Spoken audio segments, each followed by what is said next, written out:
What if the greatest mind in history held a secret about life after death? Why would Einstein, a man who mapped the stars, chase a mystery he couldn't measure? Today, we're diving into his hidden world. You'll hear whispers from his private letters. About halfway through, we'll uncover a thought experiment that ties quantum physics to the afterlife. It's a revelation that might change how you see your own soul. By the end, you'll feel the weight of Einstein's final gaze, like he saw beyond the veil. This is Heaven's Thread. We're here to blend science, wonder, and the spark of what makes us human. If this journey moves you, drop a Q in the comments. Want us to dig deeper or tweak something? Just leave an E. Let's unravel this together. Let's start with a question that shook the world's greatest mind. Why did Albert Einstein, a man who measured the universe in equations, obsess over something he couldn't prove? Picture this. It's 1935, and Einstein's sitting in his Princeton study. Papers are scattered everywhere. His hair's a wild halo, as always, but his eyes, they're fixed on something beyond the room. Not black holes, not relativity, something deeper. What was it about consciousness that kept him up at night? Now, here's where it gets wild. Einstein didn't believe in death as an end. He once said, "Energy cannot be destroyed." Think about that. If your thoughts, your essence, are energy, where do they go when your heart stops? He wasn't chasing ghosts. Or was he? In private, Einstein scribbled notes about the soul, notes he never shared with the world. Why would a physicist hide this? What did he know that we don't? Let's step back. Einstein's genius was seeing what others missed. He looked at time and space like a cosmic puzzle. But consciousness, that was his secret labyrinth. He wrote to a friend, "The observer changes reality. Hold on. If our minds shape the universe, what happens when we leave it?" There's a letter, tucked away in an archive. It hints at something Einstein couldn't let go, something about a field beyond matter. We'll get to that later. But for now, what was he afraid to admit? Here's the twist. Einstein wasn't just wrestling with math. He was wrestling with meaning. He'd stare at the stars, wondering if we're more than flesh and bone. If consciousness is a signal, a wave, a spark, could it outlast our bodies? He never gave us the answer, but he left clues. Stick around, because those clues, they're in his words, and they might just change everything you believe. Let's dive into a secret Einstein kept from the world. What if his private letters held a code about the soul? Imagine a dusty archive, hidden in a university vault, hundreds of pages, written in Einstein's own hand. Not equations, not theories, but whispers of something eternal. What could make a man of science write like a mystic? Here's the first clue. In a letter to a grieving friend, Einstein wrote, "Energy cannot be destroyed." We've heard that before, right? But then he added, "Our essence might be a wave, rippling through the cosmos." Hold up. A wave? What did he mean? Was he talking about consciousness as something that outlives us? He didn't say it outright, but the words feel heavy, don't they? Like he was reaching for something bigger. What was he hinting at? Now, picture this. It's 1947. Einstein's in his 60s, scribbling to a colleague late at night. He writes, "The universe is a symphony, and our minds are part of the music." Music. Why would a physicist talk like that? He believed consciousness wasn't just brain cells firing. It was something woven into the fabric of reality. But here's the strange part. He never published these thoughts. Why keep them locked away? Was he afraid of being misunderstood? Here's the twist that keeps me up at night. One letter, barely a page, mentions a hidden field. Not gravity, not electromagnetism. A field where consciousness might linger. He didn't explain it. He just left it there, like a half-finished puzzle. What was this field? And why did he stop short of telling the world? Stick with me, because his next clue, it's in a thought experiment, and it's about to blow your mind. Let's step into Einstein's mind for a moment. What if a single thought could bridge life and the afterlife? Picture Einstein in 1905, young, restless, dreaming up ideas that would reshape physics. He imagines a man chasing a beam of light. Sounds simple, right? But this thought experiment broke time itself. What does it have to do with your soul? Let's find out. Here's how it starts. Einstein asked, what if you could ride alongside light? At 186 miles per second, time slows down, almost stops. He called it time dilation.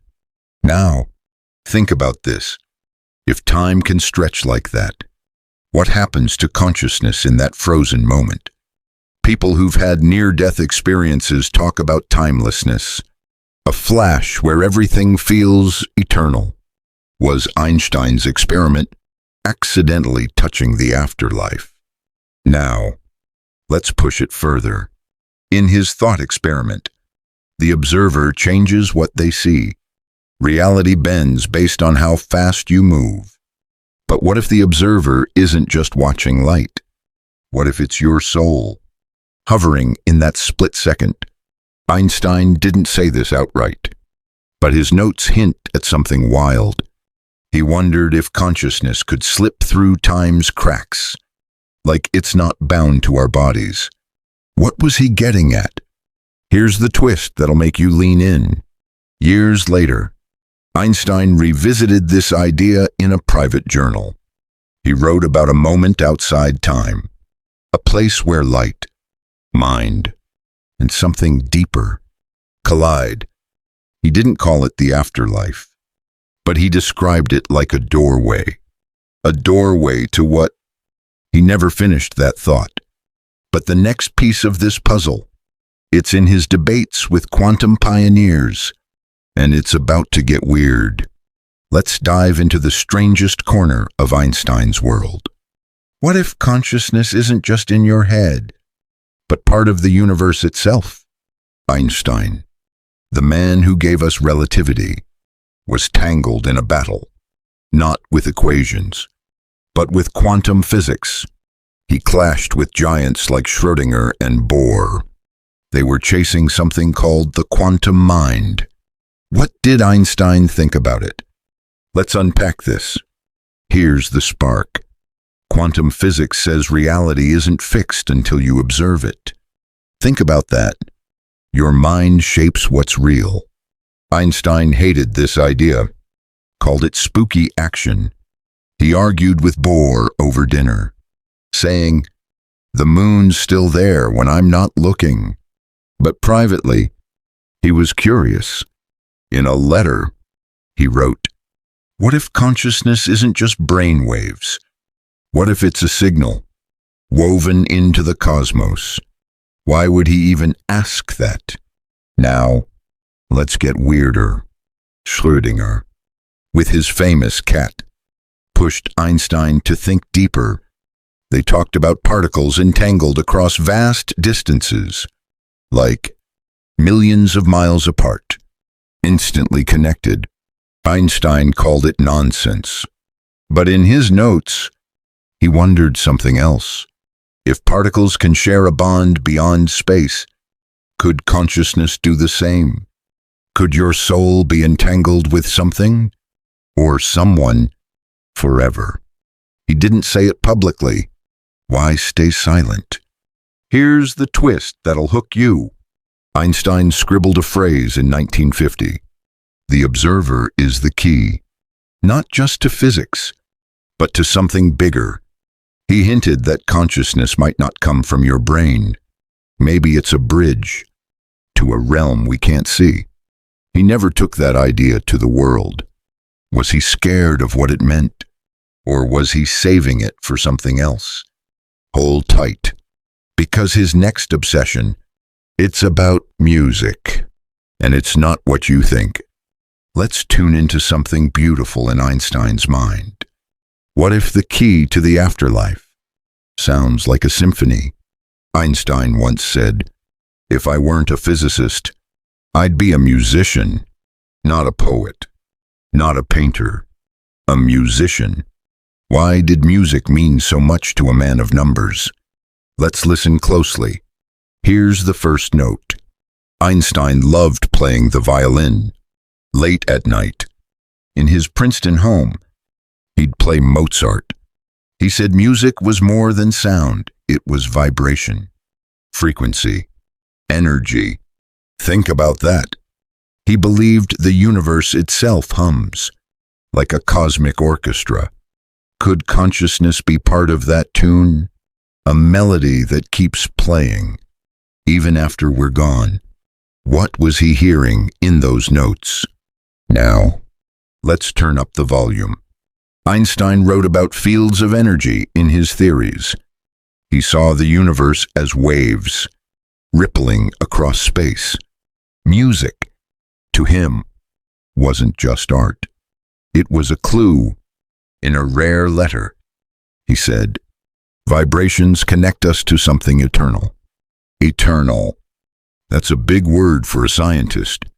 Was he saying our souls are like frequencies, echoing beyond death? Why did he tie music to something so profound? Here's the twist that'll make you pause. Einstein once told a friend, "I feel the universe's rhythm in my dreams." Dreams. He wasn't just talking about stars or equations. He hinted that music might carry consciousness somewhere else, like a signal that doesn't fade. He didn't explain how or where that signal goes. What was he feeling in those melodies?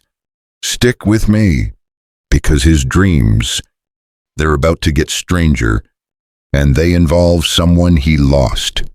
Let's step into the shadows of Einstein's private world. What if he believed he could talk to the dead? Imagine a worn-out diary, tucked away in a Princeton attic, pages filled with Einstein's handwriting, not about physics, but dreams. Dreams where he saw his mother again. What was he writing in those quiet hours? Let's open the pages. Here's the first whisper. Einstein lost his mother, Pauline, in 1940. He was devastated. But in his diary, he wrote about seeing her, not in memories, but in dreams so vivid. They felt real. He described her voice, her touch, like she was there. He asked himself, is this just my mind, or something more? Think about that. A scientist, questioning if his dreams crossed into another realm. What did he feel in those moments? Now, let's dig deeper. In one entry, Einstein wrote, "Time is an illusion." We know he proved that with relativity. But then he added, "Her presence feels like it's outside time." Outside time. That's not just grief talking. He was wondering if consciousness could travel, like a signal, slipping through the cracks of space and time. Could his mother's essence still be out there? Why was he so sure it wasn't just a dream? Here's the twist that'll pull you in. In a single, faded page, Einstein sketched a diagram, not of stars or equations, but of a connection, a line between 2 points. labeled mind and beyond. He didn't explain it. It's like he was grasping for something he couldn't name. Was he trying to map a conversation with the dead? Or was it a clue to something bigger? Hold on, because his next idea, it's about a field that ties it all together, and it's going to shake you. Let's chase the dream Einstein spent his life chasing. What if everything mattered? Time, even your soul, was part of one cosmic whole. Einstein called it the unified field, his holy grail, a theory to tie gravity, light, and energy together. But here's the question. Was he also trying to find the soul's place in it all? Let's break it down. Picture Einstein in his final years. He's in Princeton, scribbling equations on a chalkboard. His hair's wilder than ever. He's chasing a field where everything connects, not just planets or particles, but consciousness itself. He once said, "The universe is a single thought." A single thought. What if he meant your mind is part of that thought? Could your soul be woven into this cosmic field? Now, let's make it simple. Einstein believed everything is energy. Your body, your thoughts, the stars 93 million miles away, all energy, vibrating in one giant field. In his notes, he wrote, "If matter is energy, what is the mind?" He didn't stop there. He hinted that consciousness might be the key to this field, not just a brain spark, but something eternal. What was he reaching for? Was it proof of life beyond death? Here's the twist that'll make you wonder. In one of his last letters, Einstein mentioned a hidden unity, not just for physics, but for existence. He drew a sketch, a circle, with lines converging at its center. He labeled it the source of what? He never said. Was it the soul's origin, or the place where life and afterlife meet? Stay with me, because his final moment, it's where this all comes together, and it's haunting. Let's stand at the edge of Einstein's final moment. What did he see in the instant before he left this world? It's April 18th, 1955.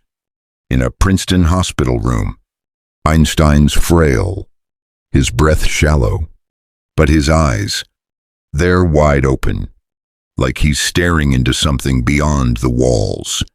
What was it that held him in that gaze? Let's step closer. Here's the scene. The nurses later said something strange. Einstein wasn't afraid. He wasn't confused. His face lit up, like he saw something profound. In his last days, he'd been scribbling equations, not for fame, but for truth. He whispered to a friend, "The boundary between life and death.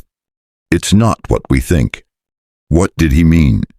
Was he seeing the unified field, or something more? Now, let's pause. Einstein spent his life chasing a single truth, a field where everything connects: matter, time, consciousness.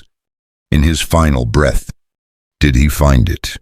The nurses said his last word was in German, too soft to hear, but his eyes told a story. They were alive, searching, like he'd glimpsed a place where souls don't fade. What did he see in that final second? We'll never know. Or will we? Here's the twist that lingers. On his bedside table, they found a single note. It said, "The limit is not death. It's our perception." He didn't explain. It was like he left a door half open, a door to a truth he couldn't fully share. Was it the afterlife, or the edge of something we're not ready to understand? Let's wrap this up and feel it together. We've walked through Einstein's hidden world today, from his letters whispering of eternal energy, to his thought experiments, bending time itself. We explored his clashes with quantum pioneers and his dreams of meeting his mother again. We felt the music he believed carried the soul, and the unified field he chased to his last breath. This journey taught us something profound. Consciousness might not end with our bodies. It could be a wave, a signal, a melody, rippling through the cosmos. Einstein showed us that science and mystery aren't enemies. They're two sides of the same truth. You might feel a little shaken, like I do, wondering what's really out there, what's waiting beyond this life. And that's okay. We're all searching for meaning, just like he was. I can't help but feel a pang of regret. Einstein came so close to answering the ultimate question, but left us with clues instead of certainty. Yet, there's hope in that mystery. Hope that we're more than flesh and bone. In the next video, we'll dive into the most heartbreaking part of his story, a loss that shaped his search for the soul. Want to hear it? Drop next in the comments below. This is Heaven's Thread, and I'm grateful you're here with me.